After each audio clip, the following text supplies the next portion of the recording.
बोलिए श्री सद्गुरु महाराज की जय। श्री सद्गुरु महाराज की जय। श्री सद्गुरु महाराज की जय। अखंड मंडलाकारं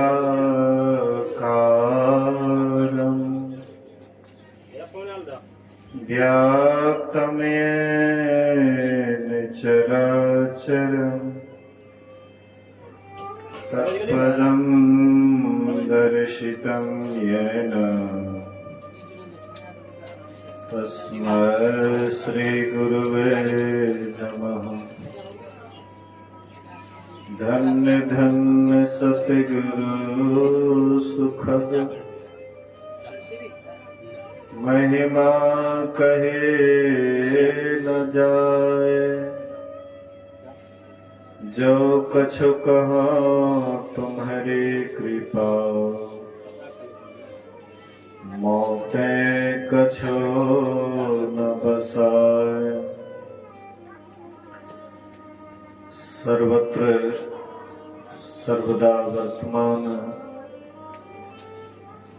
सद्गुरु महाराज जी के पावन चरणों में कोटि कोटि नमन।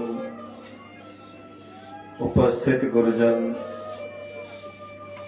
धर्म प्रेमी सत्संगी बंधुओं, पूजनीय माताओं तथा भक्तिमती बहनों, अभी हम लोग अपराह्न कालीन सत्संग में उपस्थित हैं।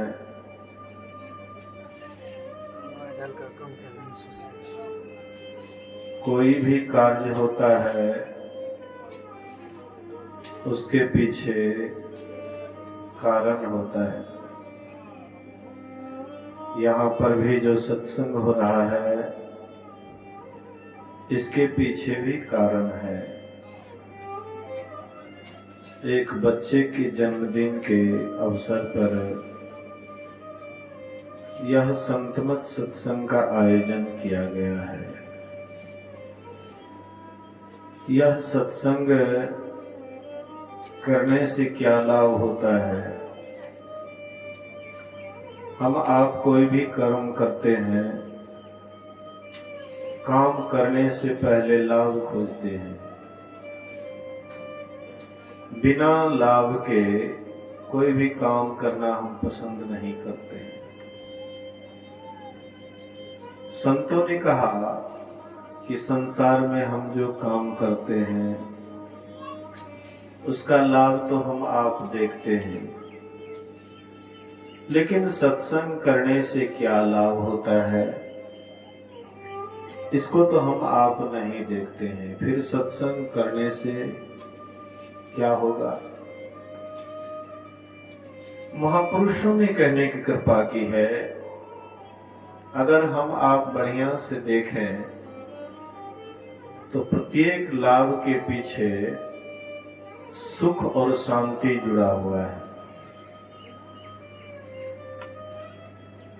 कोई भी कर्म करते हैं तो प्रत्येक लाभ के पीछे सुख और शांति जुड़ा हुआ है।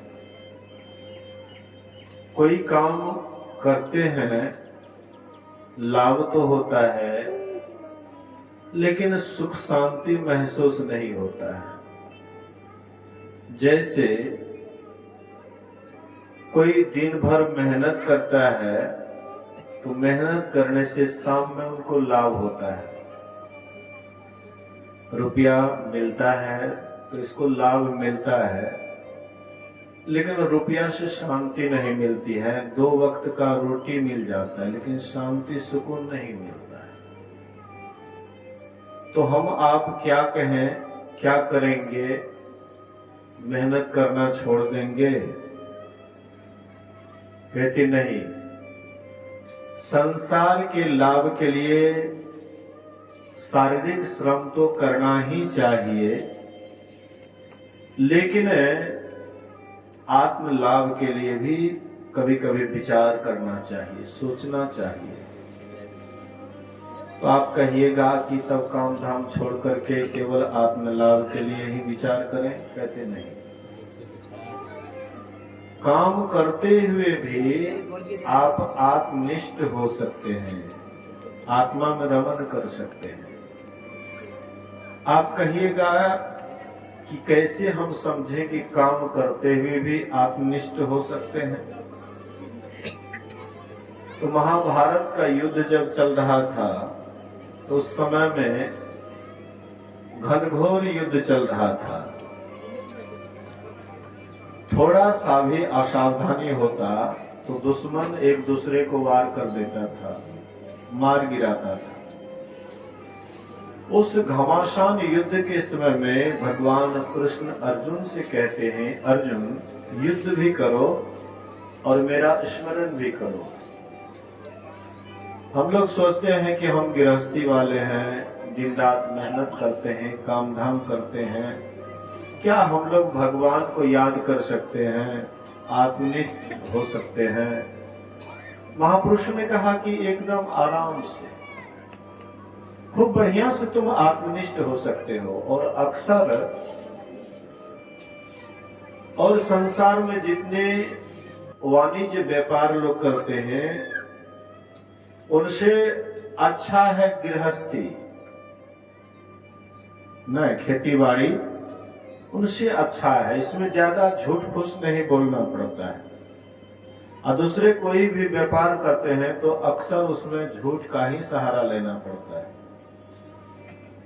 अपने खेत में मेहनत करना है, फसल होता है, उसी से प्रायः गारहस्थ चलता है। लेकिन काम करते हुए अगर अंदर से अपने लक्ष्य अपने अंदर में रखेंगे तो आप घर गृहस्थी में रह करके भी अपनी आत्मा को प्राप्त कर सकते हैं, परम सुख को पा सकते हैं। ऐसा बहुत उदाहरण है कि घर गृहस्थी में रहते हुए लोगों ने उस परमात्मा को प्राप्त किया। इसीलिए गोस्वामी तुलसीदास जी महाराज रामचरितमानस में लिखते हैं, करते काम करो विधि नाना। नाना मतलब बहुत प्रकार की काम, हाँ बहुत काम करते हैं, घर गृहस्थी में रहते हैं तो बहुत काम करते हैं। लेकिन सूरत राखो जहां कृपा निधाना। लेकिन ख्याल कहाँ रखो, सुरता कहाँ रखो?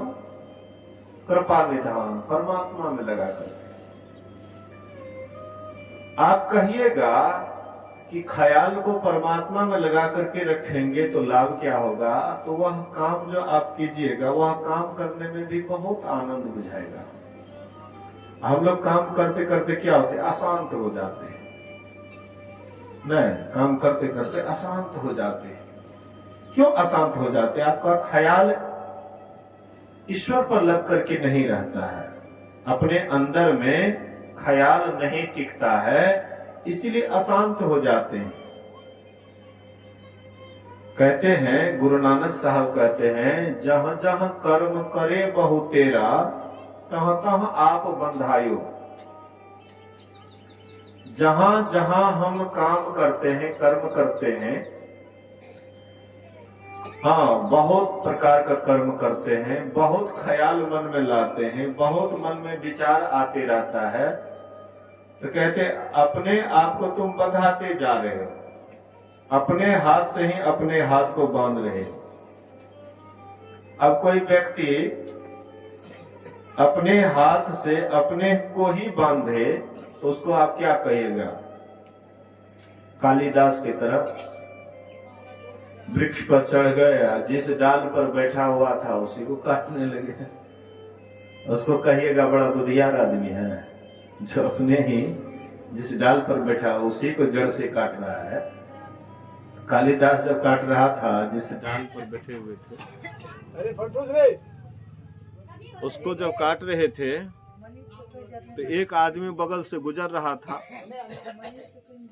शांति कीजिए, अपने वो सुन लेगा। हाँ, सबके पास कान है। बोलिए श्री सद्गुरु।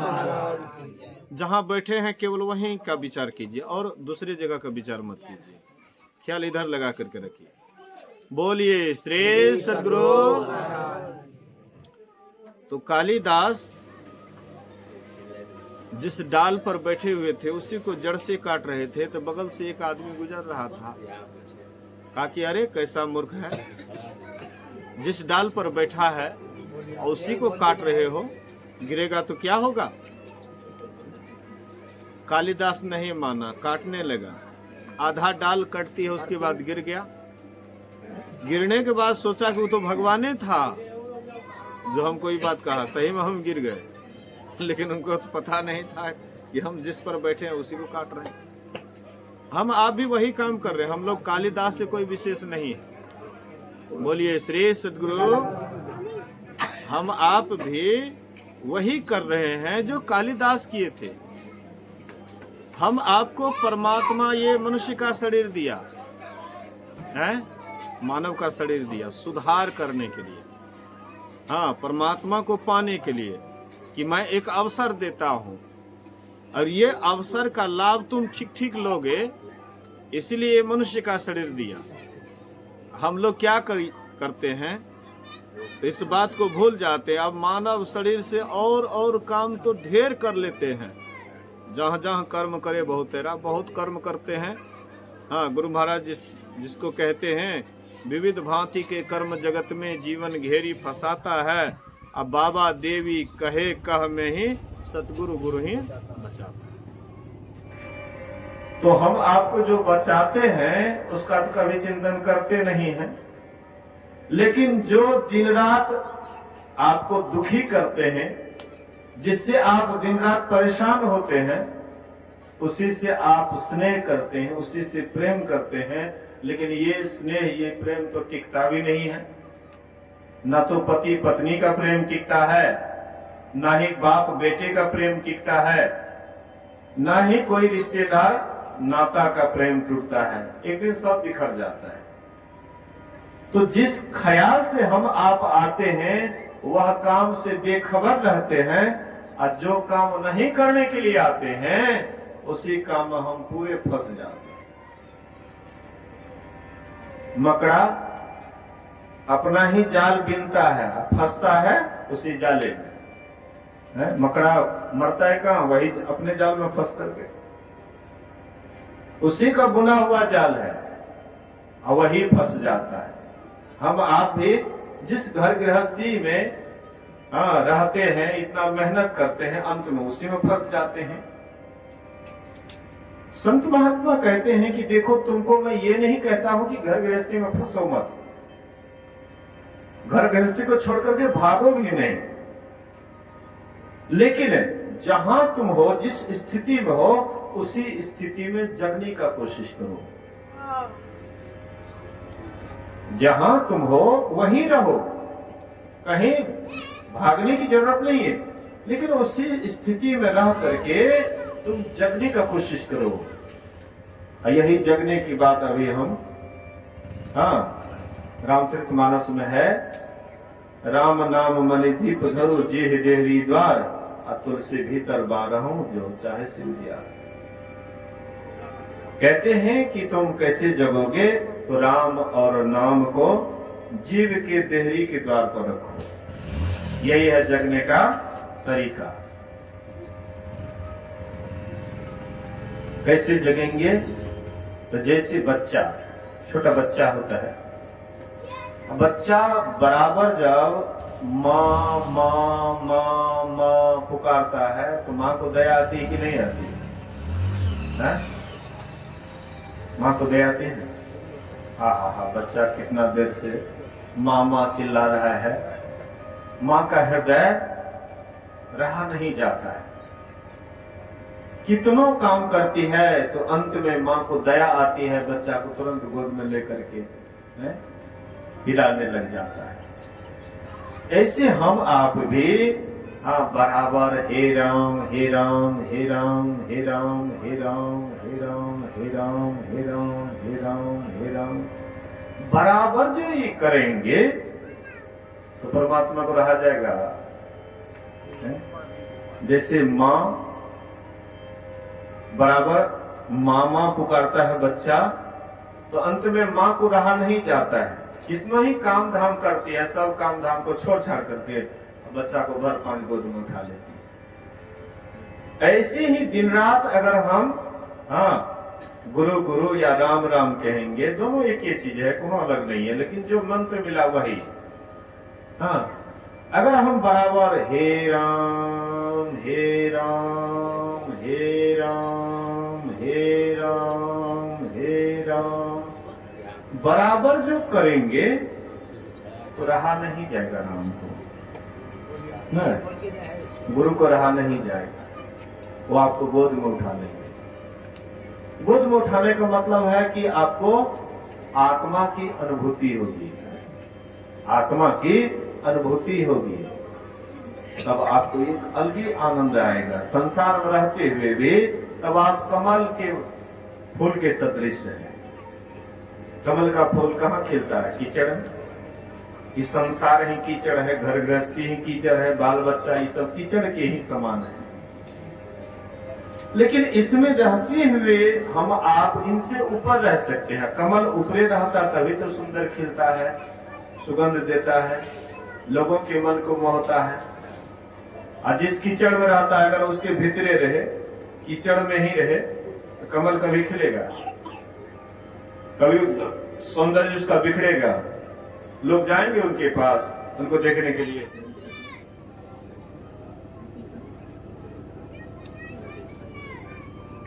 तो कमल की सुंदरता, कमल का सौंदर्य पानी में रहते हुए, पानी से ऊपर रहने पर है। पानी में रहते हुए भी, कीचड़ में रहते हुए भी, लेकिन उनसे ऊपर रहने में ही उसकी निर्मलता है, सुंदरता है।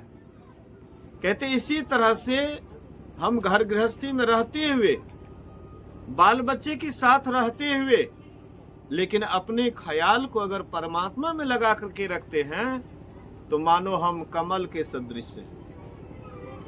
जैसे कमल का फूल कीचड़ में रहता है, लेकिन उनसे ऊपर उठ करके, जब बारिश होती है तो कमल के फूल पर बारिश नहीं टिकती, बूंद नहीं टिकती है। जैसे ही वर्षा होती है पानी घड़क जाता है, नीचे गिर जाता है। इसी तरह से हम आप भी घर गृहस्थी में रहते हुए, बाल बच्चे के साथ रहते हुए, लेकिन हम आपका मन बाल बच्चे में नहीं रहेगा, बाल बच्चे में नहीं रहेगा, घर गृहस्थी में नहीं रहेगा। रहेंगे वहीं, करेंगे सब काम, शरीर से प्रत्येक काम करेंगे, लेकिन वह काम में दिमाग नहीं, मन नहीं रहेगा। मन को कहीं और जगह लगा करके रखेंगे, ईश्वर में लगा करके रखेंगे, परमात्मा में लगा करके रखेंगे। यही है संसार में रहते हुए संसार के पार देखो, संसार में रहते हुए संसार के पार देखो। और जिन्होंने ये कोशिश किया उसका जीवन बड़ा आनंदित हो गया, बहुत आनंदित हुआ। लेकिन जो अपने मन को संसार में ही उजड़ा करके रखे, बाल बच्चे में ही दिन रात इसका टेंशन, उसका टेंशन, उसकी चिंता, उसकी चिंता, दिन रात उसी का चिंतन मनन विचार, जो इसी में फंस करके रह गया, उसका जीवन धीरे धीरे नरक से भी बदतर हो गया। नरक मरने के बाद देखिएगा ना, लेकिन जिंदे में नरक दिखाई पड़ता है। जिसका जीवन अंधकारमय है, जो दिन रात चिंतित रहते हैं, टेंशन में रहते हैं। लोग पागल क्यों हो जाता है? पागल क्यों हो जाता है? बहुत ज्यादा टेंशन लेता है, इतना टेंशन लेता है कि दिमाग उसका सहन नहीं कर पाता है, अंत में पगला जाता है। इसीलिए महापुरुषों ने कहा कि सबसे अच्छा, सबसे सुंदर, नहीं कुछ जानते हैं, प्रभु का नाम लीजिए, परमात्मा का दिन रात स्मरण करते रहिए, उसका नाम जप करते रहिए। देख लीजिए कैसा आनंद है। दादू दयाल जी महाराज कहते हैं, नीके राम कहतु है बपुरा। वे अच्छा है कि कम से कम राम राम तो कहते हैं, राम का नाम तो लेते हैं, निके राम, निक मतलब अच्छा, निके राम कहो तो है बपुरा, वे अच्छे लोग हैं जो कम से कम राम का नाम लेते हैं। घर माहे घर निर्मल राखे, घर में घर को पवित्र करते हैं, घर में रह करके घर को पवित्र करते हैं। जैसे आप जिस घर में रहते हैं वह घर को झाड़ू बहारू लगाते हैं, नीप पोत करते हैं तो वह घर पवित्र रहता है। ऐसे जिस घर में, ये घर में जिस मंदिर में हम आप रहते हैं, इसको भी पवित्र रखना है, इसको भी साफ सुथरा रखना है। इसको भी जब तक साफ नहीं रखिएगा तो ये मंदिर में क्या होगा? जो कमरा बहुत दिन से लगा हुआ रहता है, कभी झाड़ू बहारू नहीं लगाते हैं, ताला मार करके वर्षों रखा हुआ है, तो उसमें बहुत जीव जंतु वास करने लग जाता है, बहुत विषैला कीड़े मकोड़े वास करने लग जाता है। हम आपका भी जो ये शरीर रूपी कमरा है, इसमें भी झाड़ू बहारू हम कितना दिन से नहीं लगाए, बहुत कीड़ा मकोड़ा फर गया है। काम, क्रोध, लोभ, मोह, ईर्ष्या, द्वेष, पाखंड, ये सब क्या है? वही विषैला कीड़ा मकोड़ा है। ये बराबर जो हम लोगों को काटता है, हम लोग परेशान हो जाते हैं, कराहने लग जाते हैं, दुखी हो जाते हैं। इसीलिए ये कीड़ा मकोड़ा कैसे होगा साफ? तो घर का दरवाजा खोलिए, झाड़ू बहार लगाइए। कैसे दरवाजा खोलिएगा? तो 9 दरवाजा है नरक का दरवाजा, 10वीं द्वार है परमात्मा की तरफ जाने का दरवाजा। तो 10वीं दरवाजा को खोलना पड़ेगा। बहुत दिन से इसमें ताला लगा हुआ है, कभी खोलने का विचार भी नहीं करते हैं कि यही 9 द्वार से ही हम लोग काम लेते हैं, नहीं लेते हैं। आंख से देखते हैं रूप, कान से देखते हैं, सुनते हैं शब्द, नाक से लेते हैं गंध, जिह्वा से रस का स्वाद लेते हैं, रसास्वादन करते हैं, चमड़ा से स्पर्श करते, यही 5 विषय में दिन रात हम आप रहते हैं। लेकिन कभी भी 10वीं द्वार का आनंद नहीं देखे हैं कि कुछ आनंद उसमें भी होता है। आंख से कोई सुंदर रूप को देखते हैं तो हम उसी पर मोहित हो जाते हैं, कान से कोई अच्छा शब्द सुनते हैं तो हम उसी पर मोहित हो जाते हैं, नाक से बढ़िया सुगंध आता है तो उसी में हम मस्त हो जाते हैं, जिह्वा में कोई अच्छा स्वाद मिला तो हम उसी में आनंदित हो जाते हैं, चमड़ा से स्पर्श करते हैं तो हमको लगता है यही एक सुख है और आगे सुख नहीं है। लेकिन इन सब से थोड़ा सा जब हम ऊपर उठने का कोशिश करते हैं, उठ जाते हैं, तब तो आनंद ही आनंद हो जाता है। लेकिन उठने का कम से कम कोशिश भी करने लग जाते हैं तो मन में एक अजीब शांति बुझाने लग जाता है। आप एक बार थोड़ा सा मन में कभी कभी देखिएगा विचार करके, बुरा काम करने से पहले मन में विचार आता है, अच्छा या बुरा कोई भी काम करते हैं तो पहले उसका विचार आता है। बुरा कर्म करने के लिए आपका पैर बाद में बढ़ता है, लेकिन पहले विचार आता है। मान लीजिए कोई लड़की है, आंख देखा, हाँ, जैसे आंख देखा तो आंख को लगा बढ़िया, अच्छा लगा, आपके अंदर वासना आई, जैसे वासना आई, विचार जैसे शुरू हुआ, वस्तु को देखे, अब वस्तु को भोगने की इच्छा हुई, जैसे भोगने की इच्छा हुई और उस पर विचार हुआ, तब ये से मन आपका अशांत होने लग जाता है। भोगिएगा कि नहीं भोगिएगा तो बाद की बात है, लेकिन मन तब ये से आपका अशांत होने लगा। अभी आपको कुछ मिला नहीं है, लेकिन अशांति शुरू हो गया। फिर उसी जगह पर कोई सुंदर फूल है, अच्छा फूल है, और उसको हम देखिए, फूल पर विचार किए तो धीरे धीरे देखिएगा मन ऑटोमेटिक शांत होने लग जाता है। फूल को देखने से, फूल के बीच बैठने से, फूल का आनंद लेने से मन में एक सुंदर विचार आता है। सुंदर मन में विचार आता है, देखिएगा मन तभी से शांत होने लग जाता है, मन स्थिर होने लग जाता है। अच्छा विचार आने से मन में स्थिरता आने लग जाती है, अब बुरा विचार आने से मन तब ये अशांत होने लग जाता है। इसलिए महापुरुषों ने कहा कि देखो, जब तक तुम अच्छाई की ओर नहीं चलोगे, मन में अच्छा विचार नहीं लाओगे, तो चल नहीं पाओगे। कर्म करने से पहले विचार करना पड़ता है। विचारा हुआ ज्ञान ठहराव होता है। जिस बात पर वही जब हम विचार करते हैं तो धीरे धीरे वह ज्ञान ठहरने लग जाता है। मान लीजिए सत्संग में आए, आप प्रवचन सुने, बढ़िया से गौर से ध्यान दे करके खूब बढ़िया से सुने, और उसके बाद उस पर हम थिंकिंग किए, विचार किए, तो देखिए मन आपका कैसे शांत होने लग जाता है। खाना पीना ही तो दूर की बात है, सत्संगी आए, हाँ आपको खाने का निमंत्रण है कि नहीं। बहुत आदमी तो कहते हैं कि फलाने यहाँ सत्संग है, लेकिन निमंत्रण तो नहीं दिया है, तो काहे के लिए जाएंगे।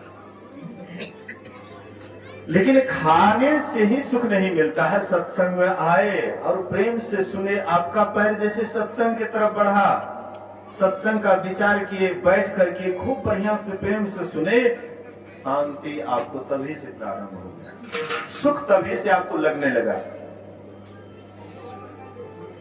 बाद में शांति भी मिलने लग जाता है सत्संग से। हाँ, सुख शांति, सत्संग में सुख शांति है। नौका है मझधार की, और जो कोई इस पर चढ़ी गए, भवसागर उसने पार की। आप कोई भी काम हड़बड़ा करके करिएगा तो वह काम आपको अशांति देगा।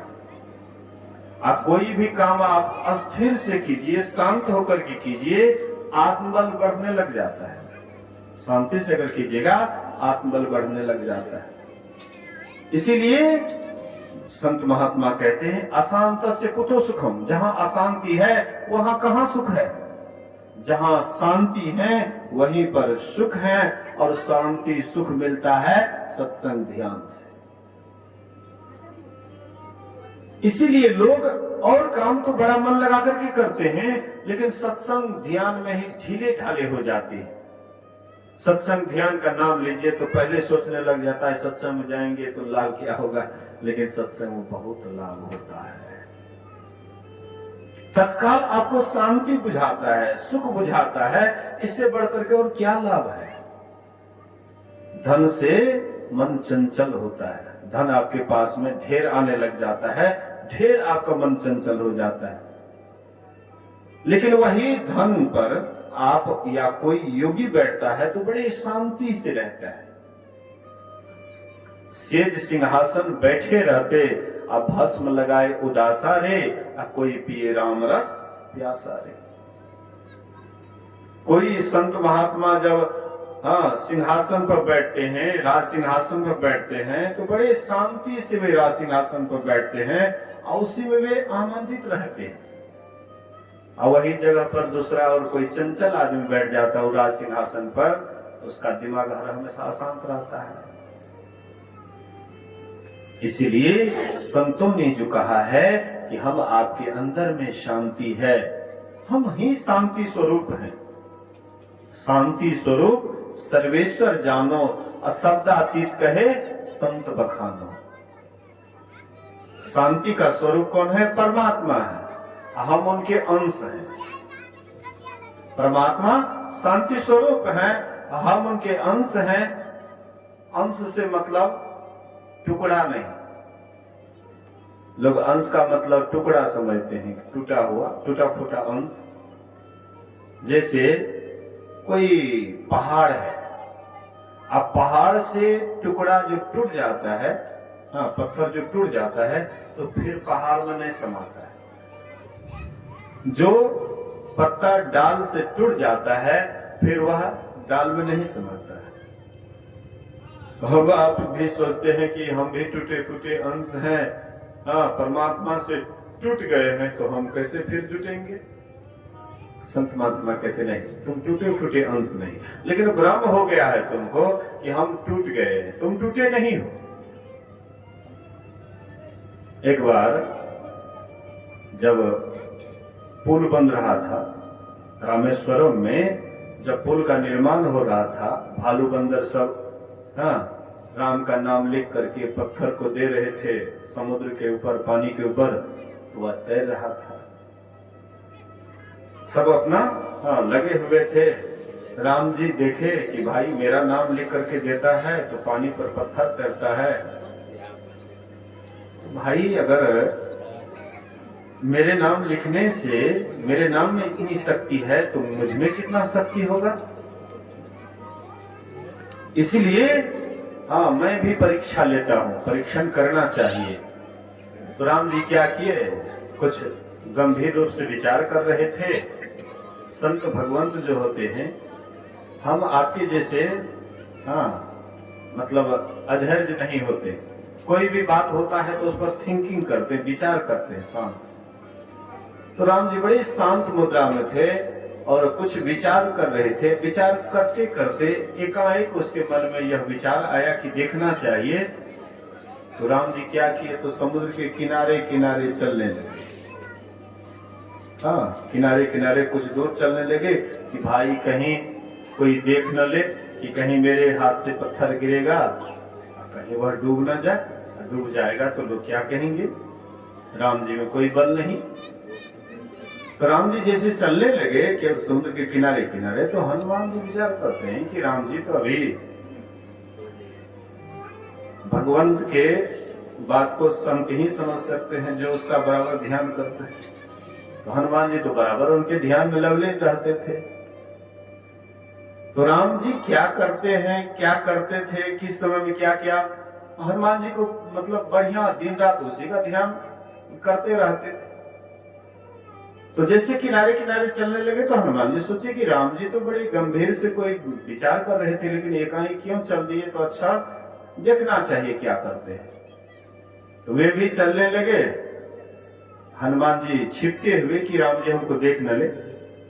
जाते जाते जब आंख से थोड़ा ओझल हुए, बहुत लोग वहां पर जो पुल बना रहे थे उन लोगों से थोड़ा ओझल हुए आंख से, तो राम जी क्या कि एक छोटा सा पत्थर लिए और जैसे पानी में छोड़ते हैं तो वह गड़गड़ा करके नीचे चला गया।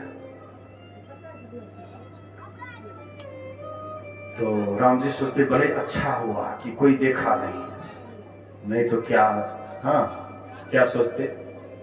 तो हनुमान जी उधर से निकल करके आते, कहते प्रभु मैंने देख लिया मैंने देख लिया कि आपने पत्थर छोड़ा, हुए गड़गड़ा करके नीचे चला गया। कहते हैं किसी से मत कहना, नहीं तो मेरी प्रतिष्ठा को पड़ जाएगी। हनुमान ने कहा राम प्रभु, ये छोटा सा पत्थर को आपने छोड़ा तो वह गड़गड़ा करके नीचे की तरफ चला गया। प्रभु आपके हाथ से अगर ब्रह्मा भी छूट जाए, विष्णु भी छूट जाए, महेश भी छूट जाए, कोई भी जीव आपके हाथ से छूट जाए तो वह रसातल में जाने से कोई नहीं उसको बचा सकता है, और सीधे रसातल चला जाएगा, सीधे नरक में चला जाएगा। आपके हाथ से जो छूट जाए तो सब कोई जितने भी हैं वह तो राम के ही हाथ में कठपुतली के समान नाच रहे हैं। सब ही नचावत राम गोसाई, नाचत नर मरकट की नाई। जैसे बंदर, बंदर बजाने वाला मदारी बंदर को पकड़ पकड़ करके नचाता है। बंदर क्यों नाचता है, क्यों मदारी के फेरे में पड़ता है, क्योंकि बंदर जिभ्या की बड़ी लालची होते हैं। मदारी क्या करते हैं, तो एक घड़ा, उसका मुंह बहुत पतला होता है, जमीन में गाड़ देते हैं घड़ा, अगल बगल में थोड़ा मिठाई छींट देते हैं, तो बंदर आता है, मिठाई खाता, बड़ा स्वाद लगता है। एक साबुत मिठाई घड़ा में रख देता है, उसमें झांक करके देखता है अरे एक बड़ा सा मिठाई है, तो लालच आ जाता है कि चलो इसको, हाथ में इधर से हाथ डालता है, खाली हाथ तो चला जाता है, और उसके बाद जब मिठाई मुट्ठी में बांधता है तब जब निकालता है तो मुट्ठी बड़ा हो जाता है, अब निकल ये नहीं रहा है। अब बेचारे प्रयास तो करता है खींचने का, और निकल नहीं पाता है, तो सोचता है कि हमको घड़ा पकड़ लिया है, बल्कि मिठाई का लोभ लगा हुआ है। मिठाई का अगर उसके दिमाग से लोभ हट जाए, मिठाई को छोड़ दे, तो स्वतंत्र है। हम आप भी संसारी रूपी संसार, हाँ, ये जो है ये मिठाई के समान है। इसको हम लोग छोड़बे नहीं करते हैं। बाल बच्चा, घर परिवार रूपी मिठाई को पकड़े हुए रहते दोनों हाथ से। हाँ, इसीलिए हमें परमात्मा में अंतर है, सब वही कर रहा है। लेकिन हम आप क्या करते हैं कि इसको सत्य मान लेते हैं। संसार झूठा है, इसको सत्य मान लेते हैं। परिवार झूठा है, इसको हम सही मान लेते हैं। इसीलिए दिन रात हम परेशान रहते हैं। महापुरुष कहते हैं ऊपर उठो, इससे ऊपर उठो। और इससे ऊपर उठने के लिए बस एक ही काम है कि जब आप परमात्मा को भूलिएगा नहीं, हर पल परमात्मा को याद करते रहिए, एक पल भी नहीं भूलिएगा, तो धीरे धीरे ये मदारी जो सबको नचा रहा है, समझ जाइएगा कि ओ ये तो मदारी हम आपको नचा रहा है। अब हम मिठाई का लोभ छोड़ दिए। जैसे मिठाई का लोभ छोड़िएगा वैसे आप एकदम आजाद हो जाइएगा। बंदर जैसे अगर लालच छोड़ दे तो आराम से भर दिन मांगता है बंदर, उसको कितना पैसा मिलता है शाम में? सबसे भीख मांगता है, शाम में कुछ नसीब नहीं होता है, सब मालिक ले लेते हैं। जितना भी दिन भर का मांग चांग करके होता है सब मालिक ले लेते हैं। वैसे ही सब मालिक के हैं। संसार देखते हैं ना, घर परिवार देखते हैं। आप नहीं थे तभी संसार था, नहीं था? आप नहीं थे तभी ये संसार था। आप हैं अभी भी संसार है, और एक दिन आप इस संसार को छोड़कर चली जाइएगा तब वो इस संसार रहेगा, नहीं रहेगा। संसार आपका मोहताज है, आप संसार के मोहताज हैं। इसीलिए संत महात्मा कहते हैं कि रहना तो है संसार में, जिससे जो चीज बना रहता है वही रहता है। संसार में शरीर, संसार से ही शरीर बना है, तो शरीर कहाँ रहेगा? संसार में रहेगा। तो शरीर संसार से बना है, 5 तत्व से बना है, लेकिन शरीर में रहने वाला संसार से नहीं बना है। संसार की वस्तु से शरीर में रहने वाला नहीं बना है। हम आप जो शरीर में रहते हैं इस संसार में बने हैं। संसार का कोई प्राण पदार्थ से बना हुआ ये आत्मा, ये परमात्मा से बना है, या परमात्मा ही है, परमात्मा का अंश है। इसलिए परमात्मा ही इसका मूल लक्ष्य है। लेकिन हम आप क्या करते हैं? परमात्मा को छोड़ देते हैं, परमात्मा को भूल जाते हैं। सुखदास जी महाराज कहते हैं, जो तन दियो ताही बिसरायो, ऐसो नमक हरामी है। नमक हरामी किसको कहते हैं? नमक हरामी जो आपसे कुछ लिया और लौटा करके नहीं दिया, उसको क्या कहते? नमक हरामी। रे नमक हरामी कहीं का है, तुम हमारा इतना पैसा खा लिया, पचा लिया। आप कहते हैं ना, हम आप भी नमक हरामी हैं। कहिएगा कैसे? हम आपको भी परमात्मा ये सुंदर शरीर दिया, मनुष्य शरीर क्या है? नौ है। परमात्मा की कृपा क्या है? अनुकूल वायु है। तो 9 दिया है नदी में पार होने के लिए। हम लोग क्या करते हैं? तो ये 9 तो मिल जाता है, लेकिन इसको क्या करते? पार नहीं होते हैं, मझधारे में डूब करके समाप्त हो जाते हैं मानव शरीर से। पार होना चाहिए। 9 मिला है, पार होना चाहिए। 9 मिली केवट नहीं, कैसे उतरे पार? 9 मिल गई है, केवट नहीं। सदगुरु क्या है? केवट है, मल्ला है। लेकिन 9 भी मिली है, केवट भी मिल गया है। परमात्मा की कृपा तो है, है इसीलिए तो मनुष्य शरीर मिला है। अब फिर भी तरने का कोशिश नहीं करते हैं, डूबने की कोशिश करते हैं। दिन रात संसारे का चिंतन करते हैं, परिवारे का मनन करते हैं, और कभी इससे निकलने का कोशिश ही नहीं करते हैं। तो क्या करते हैं? एक दिन गड़गड़ा करके उसे डूब जाते हैं, सत्यानाश हो जाता है। लेकिन महापुरुष कहते हैं कि अवसर बड़ा सुंदर मिला है।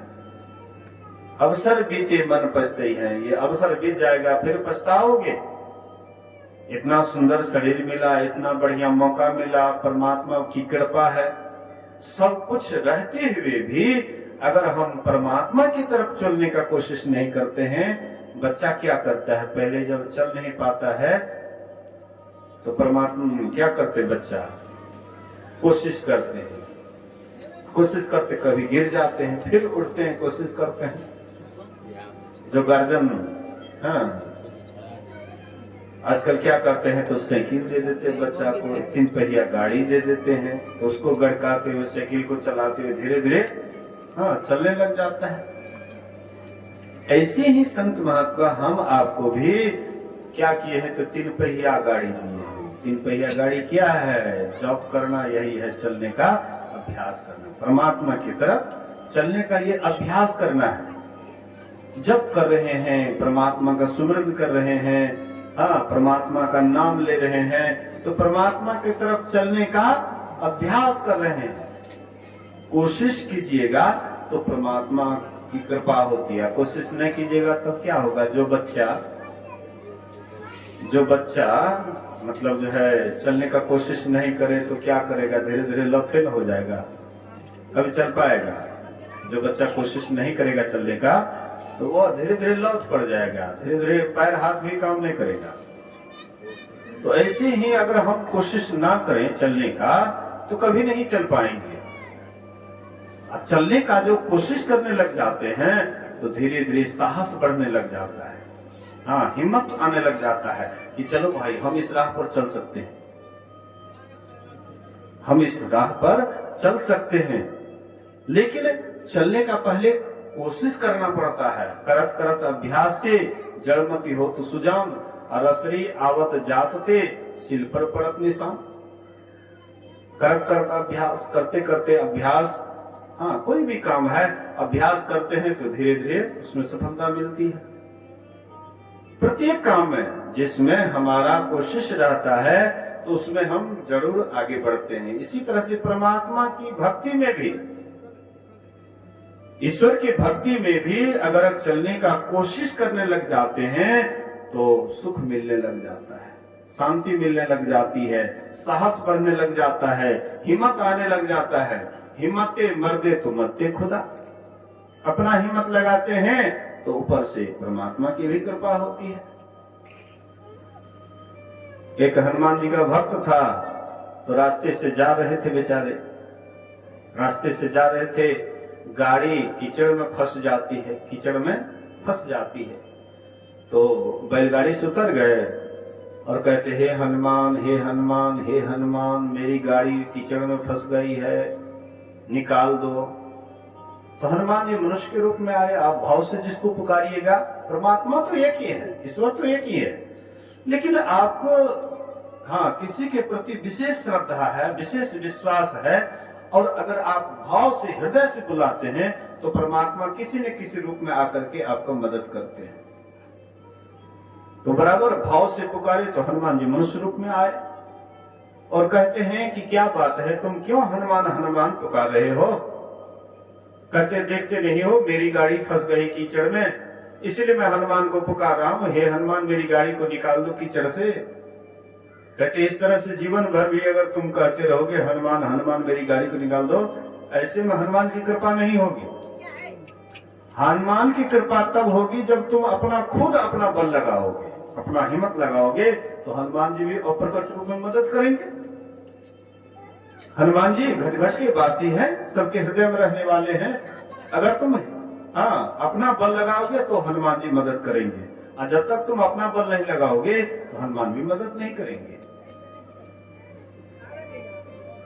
तो वे व्यक्ति कहते क्या करें वाले, कहते हैं कि कमर कसो, फेटा बांधो, कीचड़ में घुसो, बैल को भी ललकारो, तुम अपना भी बल लगाओ, कीचड़ से निकल जाएगी गाड़ी।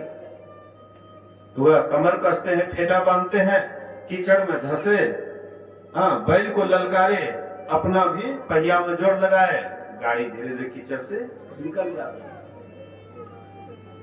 हम आपकी भी गाड़ी फंस गई है कीचड़ में, हम आपकी गाड़ी भी भवसागर रूपी कीचड़ में फंस गई है। हम भी दिन रात कराहते रहते हैं, दुखी रहते हैं। और जब हम बराबर परमात्मा का सुमिरन करते हैं, परमात्मा का ध्यान करते हैं, तब उनकी कृपा होती है, तब ये भी गाड़ी कीचड़ से निकल जाती है, भवसागर को पार कर जाती है। लेकिन जब कोशिश करते हैं तबे ना, और कोशिश नहीं करते हैं तब कैसे होगा। जगजीवन साहब कहते हैं, साधो सुमिरन भजन करो। हे साधो, बोलिए श्री सद्गुरु। थोड़ी देर समाज में बैठिए। अरे घबराने से नहीं होगा, घर द्वार कहीं भागता उगता नहीं है। थोड़ी देर में सत्संग समाप्त हो जाएगी, लेकिन ये सभा आपको नहीं मिलेगा। घर द्वार तो सब दिन मिला ही है, सब दिन उसी में रहते हैं। कितना उसका टेंशन नहीं, एक दिन तो सबको छोड़ना ही पड़ेगा।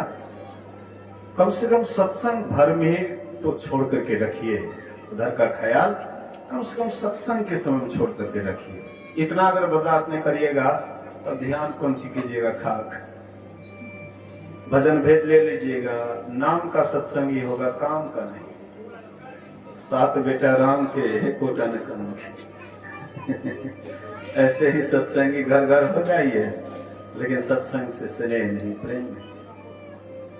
मैं असली बात बतला रहा हूं आपको। मैं कथा कहानी कह करके मन को बहला नहीं रहा, मैं आपको लक्ष्य दिखा रहा हूं। आपका मूल लक्ष्य क्या है, आपको चलना किधर है। सत्संग में तो ऐसे कथा कहानी गीत नाद लोग होता है, लोग इधर उधर मन को बहला करके रह जाते हैं, लेकिन लक्ष्य को समझ नहीं पाते। लक्ष्य को समझिए, आपका लक्ष्य क्या है, परमात्मा है। इसलिए साधो सुमिरन भजन करो। आप कहिएगा कि केवल साधुए को कहता है सुमिरन भजन करने के लिए। साधु वह है जो अपने को साधते हैं, जो अपने को परमात्मा में लगा करके रखते हैं, ईश्वर में लगा करके रखते हैं, दिन रात उसका सुमिरन ध्यान करते हैं। अच्छा विचार में मन में लाते हैं, खराब विचार दिमाग से निकाल देते हैं। ऐसे को कहते हैं साधो। तो कहते हैं साधो सुमिरन भजन करो। मन मह दुविधा आन होना ही। मन में दुविधा होता है कि ध्यान करें कि नहीं करें। एक गणेश बाबा थे, वो कहते थे अगर मन में हो भोजन करें कि नहीं करें तो भोजन नहीं करना चाहिए। अब मन में हो कि अगर शौचालय जाना चाहिए कि नहीं जाना चाहिए, शौचालय चले जाना चाहिए। शौचालय अगर जाने की मन में दुविधा हो कि जाए कि नहीं जाए तो चलिए जाना चाहिए। अब मन में हो कि भोजन करें कि नहीं करें तो नहीं करना चाहिए। तो मन में होता है कि ध्यान करें कि नहीं करें, बैठ जाइए। बहुत सारा काम है संसार में, बहुत सारा काम है संसार में। एको दिन फुर्सत नहीं होगा अगर नहीं आप कीजिएगा ध्यान भजन, तो कहिएगा कि कभी हमको फुर्सत होगा तब हम करेंगे। बहुत आदमी सोचते हैं कि अभी हम जवान हैं, अरे कभी करेंगे भगवान की भक्ति, बूढ़े हो जाएंगे तब करेंगे, आपको फुर्सत कभी नहीं होगा। महर्षि साई स्वामी जी महाराज कहते थे कि वृद्धापन में धन अरु जन के तृष्णा छुए छे आसमान हो, उमर बिहान भेले हो राम। वृद्धापन जैसे जैसे होता है वैसे वैसे तृष्णा आकाश को छूने लग जाता है, आसमान को छूने लग जाता है। मन में बहुत सारी इच्छा होती है, लेकिन इंद्रियां भोग नहीं सकती। इच्छा होती है, या तो उसकी विषय की कमी है इसलिए भी भोग नहीं पाते हैं, और इंद्रियां भी वैसा सशक्त नहीं है।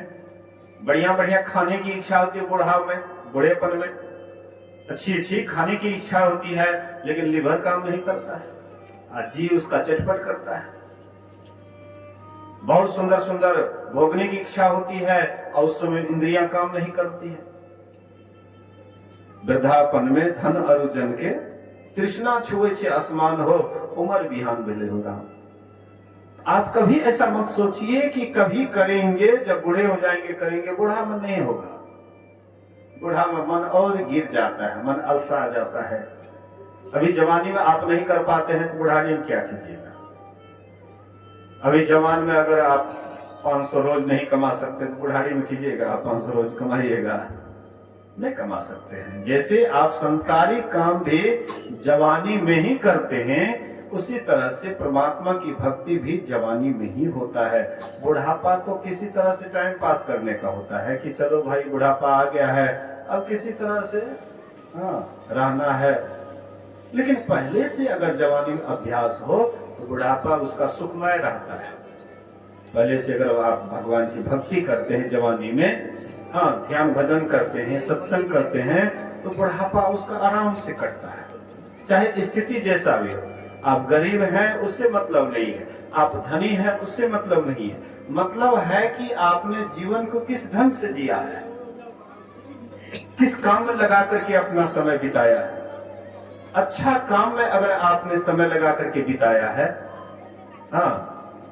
सत्संग ध्यान में आपने समय बिताया है, तो बुढ़ापा आपका बहुत बढ़िया से कटता है। साईं बाबा को हम देखते थे, बूढ़े हो गए थे, वृद्ध हो गए थे, लेकिन बड़े प्रसन्न थे, बड़े खुश थे, क्योंकि जो अच्छा काम करते हैं वे खुश रहते हैं। बुढ़ापा में थोड़ा तकलीफों होता है, फिर भी उसको तकलीफ की तरफ ख्याल नहीं जाता है, अपने आप में मगन रहते हैं। जो ध्यान साधना करते हैं वो ये मगन रहते हैं। इसलिए मन मह दुविधा आनो नाही, सहज ही ध्यान धरो, साधो सुमिरन भजन करो, मन मह दुविधा आनो नाही, मन में दुविधा मत आने दो, सहज ही ध्यान धरो। सहज में, जैसे हम आप जो काम करते करते अभ्यास जब हो जाता है, वह काम सहज में आप कर देते हैं। जैसे मान लीजिए कोई टेलर मास्टर है, उसके पास कपड़ा देते हैं, सहज में काट लेता है। इसी तरह से ध्यान अगर आप बढ़िया से करने लग जाते हैं, ध्यान में आपका मन लगने जाता है, तो सहज में वो ध्यान होने लग जाता है, करना नहीं पड़ता, ऑटोमेटिक होने लग जाता है सहज में। मन मह दुविधा आन हो नाही, सहज ही ध्यान धरो, साधो सुमिरन भजन करो। धीरज धरि संशय नहीं राखो, धैर्य धारण करके रहो। जैसी भी स्थिति आ जाए, जैसी भी परिस्थिति आ जाए, सुख का आ जाए तो पर भी पगलाइए मत, और दुख का आ जाए उसमें भी आप अपने को दुखी मत कीजिए। सुख दुख से अपने को अलग करके, सुख दुख से अपने आप को अलग करके, सुख दुख से कोई परे परम पद अते ही पद रहा समाई। तो कहते हैं धीरज धरी संशय नहीं राखो, नाम भरोसे रहो। परमात्मा के नाम के भरोसे रहो और किसी के भरोसे मत रहो। नाम भरोसे रहो, जग जीवन सतगुरु को पायो। सतगुरु कौन? परमात्मा। सतगुरु से मतलब परमात्मा। जग जीवन सतगुरु को भेंटो, भव जल पार तरो, साधो सुमिरन भजन करो। कहते हैं सुमिरन भजन करो, हे साधो सुमिरन भजन करो। परमात्मा का सुमिरन कीजिए। सुमिरन से सुख होता है, सुमिरन से दुख जोई। अब कहे कबीर सुमिरन किए, साईं माही समोई। सुमिरन से क्या होता है? सुख होता है, दुख भाग जाता है। कितना संकट हो जाए आपके ऊपर, लेकिन सुमिरन करना नहीं छोड़ते हैं तो वह संकट अपने आप बगल हो जाता है। कितना संकट में पड़े हुए लेकिन सुमिरन को नहीं छोड़ते, अधैर्य नहीं होते हैं, विकल नहीं होते, परमात्मा के भरोसे रह जाते हैं कि जो ईश्वर करे। तो धीरे धीरे परिस्थिति चेंज हो जाता है, बदल जाता है। इसलिए महापुरुष कहते हैं अस्तुति निंदा दो त्यागे, खोजे पद निर्वाणा, अजन नानक यह राह कठिन है, को गुरुमुख जाना। साधो मन का मान त्यागो, हे साधो अपने मन का मान त्यागो। हाँ, सुख दुख दो सम करी जाने, जब सुख आए उसको भी समान समझिए, दुख आए तो उसको भी बराबर समझना चाहिए। सुख दुख दो सम करी जाना और मान अपमाना। हर्ष शोकते रहे अतीता, तीन जग तत्व पिचाना। साधो मन का मान त्यागो। इसीलिए ईश्वर परमात्मा का बराबर चिंतन कीजिए, बराबर मनन कीजिए। वही एक आपका मित्र है, असम आपका धोखा देने वाला है। एक परमात्मा ही आपका असली मित्र है। इधर मित्र कहलाने वाले आपके बहुत हैं, लेकिन वो कभी भी धोखा दे सकता है, लेकिन परमात्मा रूपी मित्र कभी आपको धोखा नहीं देगा। जो आपको संसार में भेजा है, सारी व्यवस्था आपके लिए किया है, उनसे बढ़कर के और कोई मित्र है? कबीर साहब कहते हैं, अरे मन गाफिल गफलत मत कर, एक दिन जम तेरे आवेगा रे। हे मन, क्यों तू संसार के गफलत में पड़ा हुआ है? संसार के विचार में, गपसप में, इधर उधर में, आलस में क्यों तुम पड़ा हुआ है?